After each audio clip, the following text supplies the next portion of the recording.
Welcome to Creepy, the best horror storyteller on YouTube. Story 1. The Burial of a Dear Friend. The air was cold and still, carrying a solemn hush through the old cemetery. Tim stood beside his friend Jake, their breaths visible in the crisp October air. The sky was a canvas of muted grays and oranges, as if even nature itself mourned. They were here to say their final goodbyes to their dear friend, Emily. Emily's casket lay before them, adorned with flowers that seemed to sag under the weight of grief. Tim's heart felt heavy as he looked down at her peaceful face, now forever frozen in time. He could hardly believe she was gone, that he would never hear her laughter again or share secrets under the ancient oak tree. The wind whispered through the leaves, carrying with it a mournful tune that seemed to echo the sadness in Tim's heart. The old tombstones, weathered and worn, stood like silent sentinels, bearing witness to the passage of time and the comings and goings of countless souls. As the ceremony went on, Tim's gaze drifted to the gnarled branches overhead, their twisted forms casting eerie shadows on the ground. He shivered, feeling a chill that had nothing to do with the weather. It was as if the very earth itself held its breath, as if it knew that something was about to change. Finally, it was time to say their final farewells. Tim stepped forward, his hand trembling as he gently placed a single white rose on Emily's casket. He couldn't find the words to say, couldn't express the ache in his heart. Instead, he simply bowed his head, offering a silent prayer for his friend. As they turned to leave, the weight of reality settled in. The cemetery seemed even more foreboding now, as if it held secrets that it was reluctant to share. Tim glanced at Jake, seeing the same sorrow etched on his face. They exchanged a silent understanding, a shared pain that bound them together in this moment. The path out of the cemetery seemed longer than Tim remembered. Each step felt like a heavy burden, as if the very ground resisted their departure. The sun hung low in the sky, casting long, stretching shadows that seemed to reach out for them. Tim couldn't shake the feeling of being watched. Every rustle of leaves, every creak of a branch, sent a shiver down his spine. He turned to Jake, his voice barely above a whisper. "Did you hear that?" Jake's eyes widened, his gaze darting around. "Hear what?" I don't know," Tim stammered, his heart pounding in his chest. It was like a whisper, or maybe just the wind. They quickened their pace, their footsteps echoing through the silent cemetery. The world around them seemed to blur, a haze of gray and brown. The air grew colder, and an uneasy tension hung in the atmosphere. Finally, they reached the wrought iron gates that marked the boundary between the cemetery and the outside world. As they stepped through, a strange sense of relief washed over them. They were leaving behind a place of sadness and shadows, venturing into the unknown. But as they turned to look back one last time, they could have sworn they saw a figure standing among the tombstones, a pale, ghostly presence that seemed to linger in the fading light. Tim's heart skipped a beat, and he grabbed Jake's arm, his voice trembling. "Did you see that?" Jake's eyes widened in terror, and he nodded, his face pale. They didn't wait to see more. They turned and ran, their footsteps pounding against the cold ground. The echoes of their frantic flight seemed to reverberate through the night, a haunting reminder of the eerie encounter. They didn't stop until they were safely back in town, the warm glow of streetlights banishing the darkness that clung to the edges of their vision. They huddled together, trying to catch their breath, their hearts still pounding with fear. What was that?" Tim whispered, his voice barely audible. "I don't know," Jake replied, his own voice trembling. "But let's not go back there again. Ever." And with that solemn promise, they turned away from the memory of the old cemetery, its secrets and shadows forever etched in their hearts. They would never forget that chilling October evening, a real-life horror story that would haunt their dreams for years to come. The night had fully descended, wrapping the world in a blanket of inky blackness. Tim and Jake walked side by side, their steps quick and determined. The once familiar path now seemed alien, transformed by the cloak of darkness. The wind howled through the trees, sending leaves scuttling across the ground like restless spirits. Each rustle and whisper seemed to taunt them, a cruel reminder of the eerie encounter they had just left behind. Tim's hand tightened on the strap of his backpack, the weight providing a small comfort. They tried to fill the silence with idle chatter, but their voices came out in hushed tones, as if afraid to disturb the night. They spoke of mundane things, of school and homework, but their words were empty, the weight of the cemetery still heavy on their minds. The moon hung low in the sky, casting long, twisted shadows on the path ahead.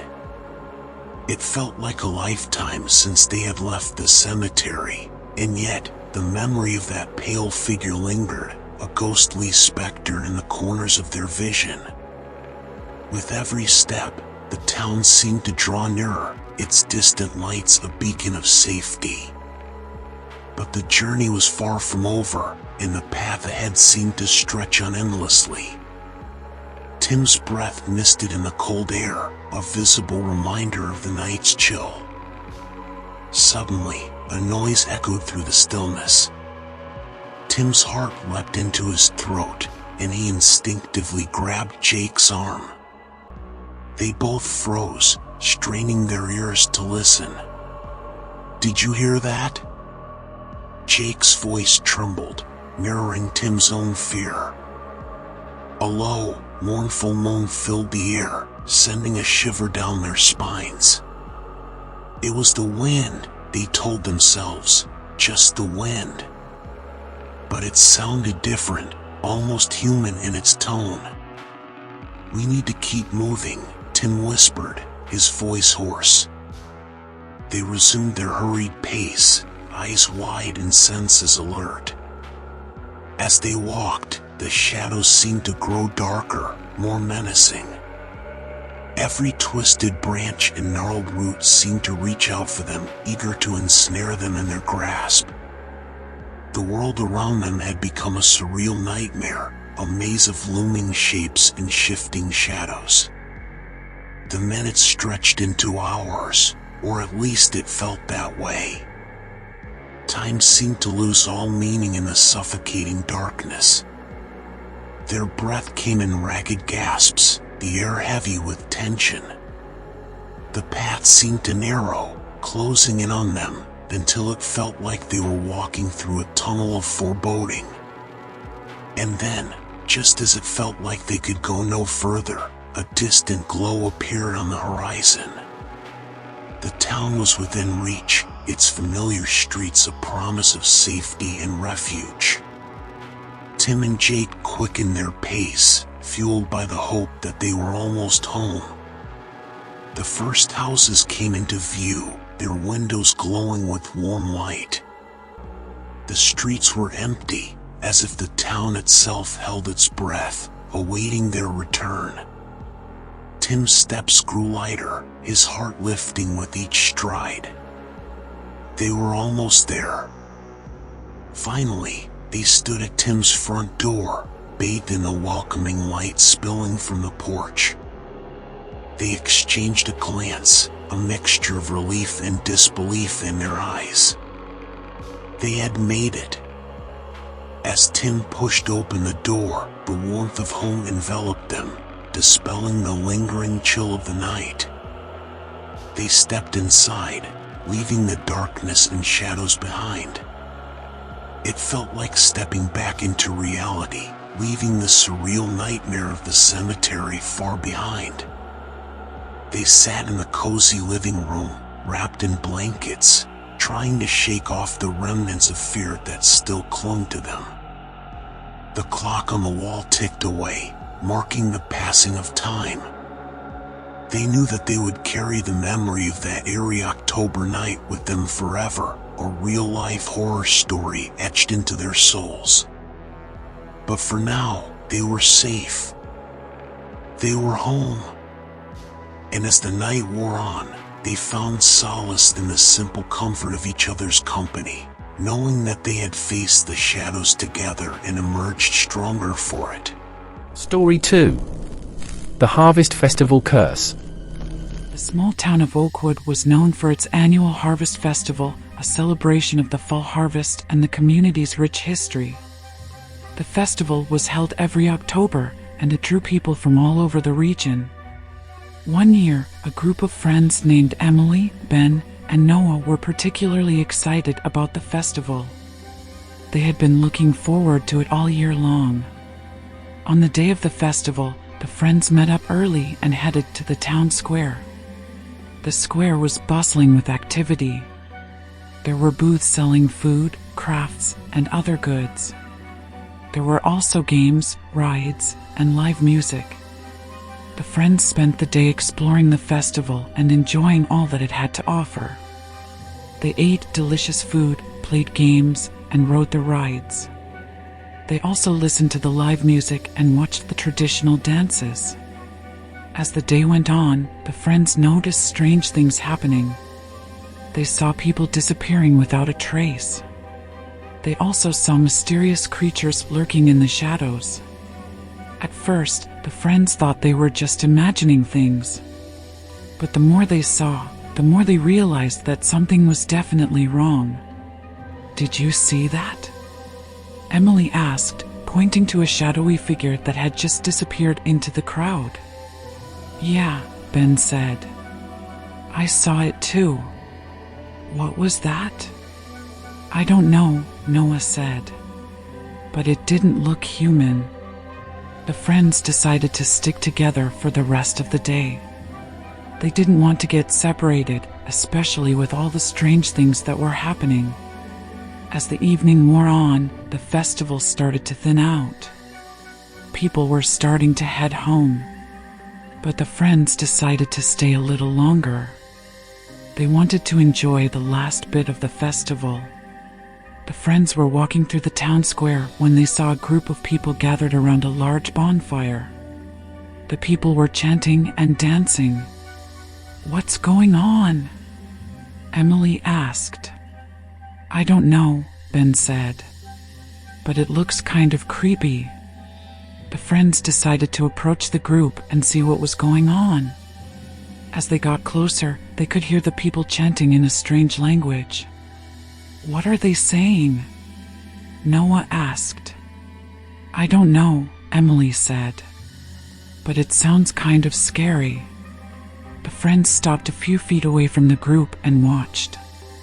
They didn't want to get too close. Suddenly, the people stopped chanting and dancing. They all turned to look at the friends. The friends froze. They didn't know what to do. The people in the group started walking towards the friends. The friends looked at each other in fear. "We need to get out of here," Noah said. The friends turned and ran.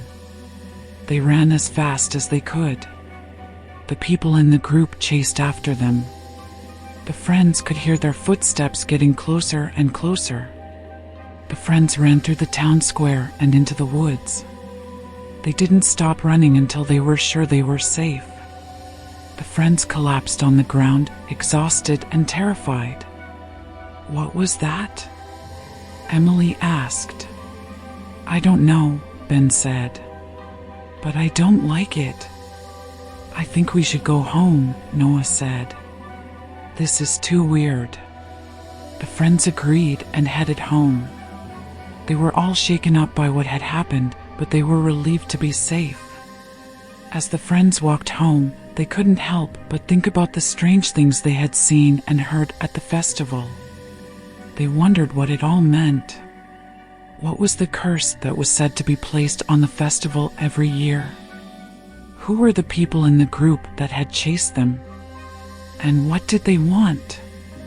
The friends didn't have any answers to these questions, but they knew one thing for sure: they would never forget the harvest festival of that year. The next day, Emily, Ben, and Noah decided to investigate the curse that was said to be placed on the harvest festival every year. They went to the library and looked up old books and articles about the festival. They learned that the curse was said to be the work of a vengeful spirit named Anya. Anya was a young woman who had lived in Oakwood many years ago. She had been accused of witchcraft and burned at the stake on the day of the harvest festival. According to the legend, Anya's spirit was so enraged by her execution that she cursed the festival. She said that every year on the day of the festival, people would disappear and mysterious creatures would roam the town. The friends also learned that there had been several reports of strange things happening at the festival over the years. People had disappeared, and there had been sightings of mysterious creatures. The friends were determined to break the curse and save the town. They knew that they couldn't do it alone, so they decided to ask for help from their friends and family. They told their friends and family about the curse and asked them to help them break it. Everyone was skeptical at first, but they eventually agreed to help. The friends and their families met in the town square to discuss their plan.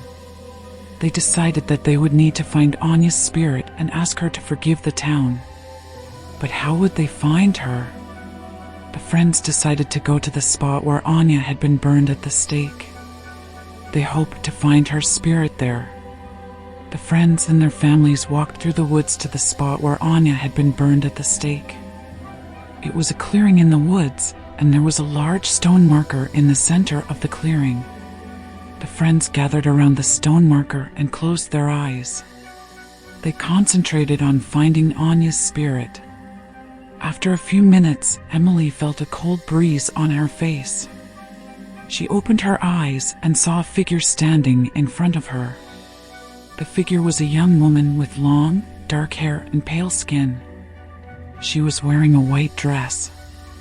"Anya?" Emily asked. The young woman nodded. "I am Anya," she said. "What do you want from me?" "We want to break the curse that you placed on the harvest festival," Emily said. Anya laughed. "You cannot break my curse," she said. "It is too powerful." "But we have to try," Emily said. "The people of Oakwood are innocent. They don't deserve to be punished for your death." Anya looked at Emily for a long time. Then she sighed. "I will break my curse," she said. "But you must promise me one thing." "What is that?" Emily asked. "You must promise me that you will never forget me," Anya said. "You must promise me that you will tell the story of my death to your children and grandchildren. You must promise me that you will never let my memory fade." Emily promised Anya that she would keep her word. Anya smiled. "Then the curse is broken," she said, "and I will be at peace." Anya's spirit disappeared. The friends and their families cheered. They had broken the curse. The friends and their families returned to the town square. They told everyone what had happened, and the people of Oakwood celebrated. The Harvest Festival was held the following year, and it was a huge success. There were no strange occurrences, and no one disappeared. The people of Oakwood never forgot Anya. They told her story to their children and grandchildren, just as she had asked them to. And so, The curse of the Harvest Festival was broken, and the town of Oakwood was safe once again. Story 3. The Dark Web. Once upon a time, there was a curious 10-year-old boy named Sam. He loved learning new things and exploring new places. One day, he was over at his older brother's house when he heard him talking to his friends about the dark web. "What's the dark web?" Sam asked. "It's a part of the internet that you can't access with a regular browser," his brother explained.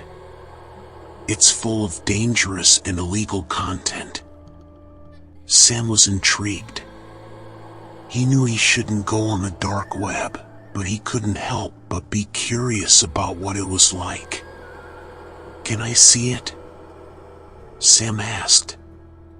"No," his brother said. "It's too dangerous for you." Sam was disappointed, but he didn't give up. He decided to do some research on the dark web on his own. He learned that it's a hidden part of the internet that can only be accessed with a special browser. He also learned that it's full of dangerous and illegal content, such as drugs, weapons, and child pornography. Sam knew that he shouldn't go on the dark web, but he couldn't resist the temptation. He downloaded a special browser and created an account. He was immediately overwhelmed by the strange and disturbing content on the dark web. He saw websites selling drugs and weapons, and he even saw websites that hosted child pornography. Sam knew that he should leave, but he couldn't stop himself from exploring. He clicked on one website after another, his curiosity getting the better of him. Eventually, Sam came across a chat room called the Red Room. The Red Room was a place where people went to talk about and watch violent and illegal content. Sam hesitated for a moment, but then he clicked on the link. Sam found himself in a chat room with a dozen other people.